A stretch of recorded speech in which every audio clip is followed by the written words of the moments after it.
गांव में एक रामू नाम का व्यक्ति अपनी पत्नी के साथ रहता था। वो जिस गांव में रहता था उस गांव का सबसे गरीब व्यक्ति वही था। वो मजदूरी करके थोड़े बहुत पैसे कमा पाता था। उसके पास रहने को ढंग का घर भी नहीं था, खाने को 2 समय का खाना नहीं था और न ही अच्छे अच्छे कपड़े थे। गांव वाले रामू और उसकी पत्नी का जरा भी इज्जत नहीं करते थे। जिस कुएं से सभी गांव वाले पानी लेते थे, अगर उस कुएं से पानी लेने रामू या रामू की पत्नी पानी लेने जाते तो सभी गांव वाले उन्हें भगा देते थे। एक दिन रामू की पत्नी बहुत उदास होकर रामू से बोली, हमारी क्या गलती है जो गांव वाले हमारे साथ ऐसा बर्ताव करते हैं? हमने तो कभी किसी का बुरा नहीं किया। अरे तुम चिंता क्यों करती हो? मैं हूँ ना, तुम देखना, एक दिन यही गांव वाले हमसे मिलने के लिए लाइन लगा देंगे। मजदूरी करके भी इतने पैसे नहीं कमा पाता हूँ जितना बाकी कमा लेते हैं, लेकिन तुम देखना, एक ना एक दिन हमारा भी सम्मान होगा। रामू दिल का बहुत अच्छा इंसान था। वो कभी किसी के साथ बेईमानी नहीं करता था। यही उसकी सबसे बड़ी खूबी थी। एक रात बहुत जोर की आंधी आई। रामू का घर कच्चा घर था, इसलिए उसे डर लगने लगा कि पानी के बहाव के साथ उसका घर बह ना जाए। रामू और उसकी पत्नी ने कुछ जरूरी सामान अपने हाथ में उठा लिए और पास ही अपने भाई के घर चलने लगे। रामू के भाई का घर पक्का था, इसलिए रामू ने सोचा कुछ जरूरी सामान उसके घर में रख देते हैं। रामू हाथ में सामान लेकर अपने भाई के घर तक आया और साथ में उसकी पत्नी भी आई। भाई नीचे आ जाओ, कुछ काम है। रामू का भाई नीचे आया और बोला, हाँ क्या हुआ? इतनी बारिश में यहाँ क्यों आए हो? भाई तुम्हें मेरे घर का हाल तो पता ही है। सारा सामान पानी के साथ बह ना जाए, इसलिए मैं कुछ अपना जरूरी सामान तुम्हारे घर में रखना चाहता हूँ। क्या तुम्हारा सामान मेरे घर पर? नहीं नहीं, मेरी पत्नी मुझे बहुत डांटेगी। मैं नहीं रख सकता तुम्हारा सामान, तुम जाओ अपने घर में ही रहो। रामू का भाई गुस्से में अपने घर के अंदर चला गया। रामू और उसकी पत्नी दुखी होकर घर चले आए।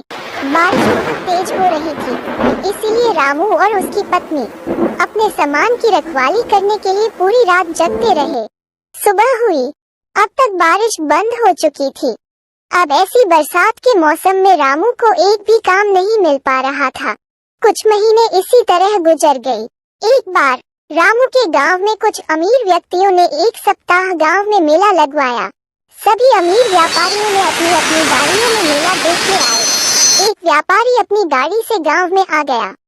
अचानक जोर जोर से बारिश होने लगी। उस व्यापारी की गाड़ी कीचड़ में फंस गई। उसने बहुत कोशिश की पर उस व्यापारी की गाड़ी कीचड़ से नहीं निकल रही थी। बारिश बहुत तेज हो रही थी। गांव के कुछ लोग वहां से गुजर रहे थे। व्यापारी ने उनसे मदद मांगी। इतनी बारिश में हम क्या मदद करेंगे? ऐसा कहकर वे वहां से चले गए। लगातार बारिश हो ही रही थी। व्यापारी सभी को आवाज देकर बुला रहा था, पर सभी उसकी मदद करने से इनकार कर रहे थे। रामू सभी जगह से काम मांगकर निराश होकर घर लौट रहा था। बारिश बहुत तेज हो रही थी, इसलिए वो दौड़ता हुआ घर जा रहा था। तभी उसने देखा कि एक गाड़ी कीचड़ में फंसी हुई थी। उसे मुसीबत में देखकर रामू गाड़ी के पास आया और वो कीचड़ से गाड़ी निकालने में मदद करने लगा। गाड़ी के पहिए अंदर तक धंस चुके थे।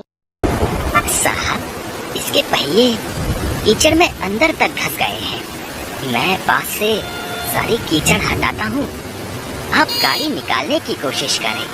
थोड़ी मशक्कत के बाद गाड़ी के पहिए कीचड़ से बाहर निकल गए। गाड़ी थोड़ी आगे तक गई। रामू उसे देख रहा था। तभी अचानक से गाड़ी रुक जाती है। गाड़ी से एक व्यक्ति निकलता है और वो रामू के पास जाता है। हेलो, तुम कौन हो? मेरा नाम दीनानाथ है, मैं शहर में व्यापार करता हूँ। रामू उस व्यापारी को देखकर घबरा जाता है। जी, मेरा नाम रामू है, मैं कई सालों से इसी गांव में रह रहा हूँ। अच्छा, वैसे तुम बहुत अच्छे इंसान हो। पिछले आधे घंटे से मैं यहीं फंसा हुआ था, किसी ने मेरी मदद नहीं की, सिर्फ तुमने मेरी मदद की, तब जाकर मेरी गाड़ी इस कीचड़ से निकल पाई है। मैं यहाँ मेला देखने आया था। जी, कोई बात नहीं, दूसरों की मदद करना तो हमारा फर्ज है। अब बारिश रुक चुकी थी। रामू वहाँ से जाने लगा। रुको रामू, मुझे अपने घर नहीं ले जाओगे क्या? नहीं साहब, मुझ जैसे गरीब के घर जाकर आप क्या करोगे? मेरे घर में चारों ओर पानी ही पानी भरा है। आप मेला देखने जाइए, मैं घर जाता हूँ। अब तो मैं एक बार तुम्हारे घर चलकर ही रहूंगा। जी, अब आप इतना कह रहे हैं तो चलिए। रामू दीनानाथ को अपने घर लेकर आ जाता है। रामू की पत्नी एक और पानी से बचकर चारपाई पर बैठी हुई थी। देखो, साहब आए हैं हमारे घर, जाओ कुछ खाने को लेकर आओ। दीनानाथ रामू का घर देखकर बहुत उदास हो गया। तुम क्या काम करते हो? साहब क्या बताऊं, मैं तो कब से काम की तलाश में हूँ, कोई काम ही नहीं देता। बस इधर उधर से घूमकर कुछ मजदूरी का काम कर लेता हूँ। बारिश की वजह से अब वो भी बंद है। तब तक रामू की पत्नी एक प्लेट में एक गुड़ का ढेला लेकर आई और बोली, साहब हमारे घर में अभी यही बचा है, कृपया इसे ही खा लें। हाँ हाँ, क्यों नहीं। रामू, तुम्हें कोई काम नहीं मिल रहा है? अगर तुम चाहो तो मैं तुम्हें काम दे सकता हूँ। साहब क्या सच में आप मुझे काम देंगे? शहर में मेरे पास बहुत से काम होते हैं। सोच रहा था कि किसी ऐसे व्यक्ति को अपने साथ रख लूं जो मेहनती और ईमानदार हो। तुम्हें देखकर मुझे ऐसा लगता है कि तुम में ये दोनों गुण हैं। साहब कैसे काम करना होगा, कहाँ काम करना होगा, आप ये सब मुझे बता दीजिए। मैं आपके साथ काम करने के लिए तैयार हूँ। कोई जरूरत नहीं है इस घर में रहने की, और मैं तुम्हें कुछ दिनों बाद लेने आऊंगा। तुम मेरे साथ शहर में काम करोगे और वहीं रहोगे। मैं तुम्हें नया घर दिलवा दूंगा। यह सुनकर रामू और उसकी पत्नी बहुत खुश हुए। रामू ने गांव में घूम घूम कर इस खुशी को बताया, पर गांव वालों को उसकी बात पर विश्वास नहीं हो रहा था। कुछ दिन बाद दीनानाथ अपनी गाड़ी से रामू के घर आया। रामू, सारा सामान तैयार है ना? चलो चलते हैं। रामू और उसकी पत्नी अपना पूरा सामान लेकर दीनानाथ के गाड़ी में बैठ गए। गाड़ी चल पड़ी। सभी गांव वालों का ध्यान उन्हीं पर था। दीनानाथ रामू और उसकी पत्नी को शहर लेकर आ गया। उसके बाद उन दोनों को रहने के लिए एक अच्छा सा घर दे दिया। रामू सारे काम अच्छे से समझ गया था। अब वो दीनानाथ के साथ काम करने लगा। रामू का घर बहुत सुंदर था। अब रामू अच्छे खासे पैसे कमा लेता था। धीरे धीरे करके रामू और उसके घर को देखने उसके गांव वाले शहर आने लगे थे।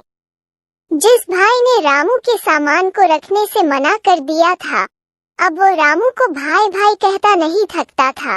रामू ने आखिर अपनी ईमानदारी से वो सब कुछ पा लिया था जो उसे अब तक नहीं मिला था।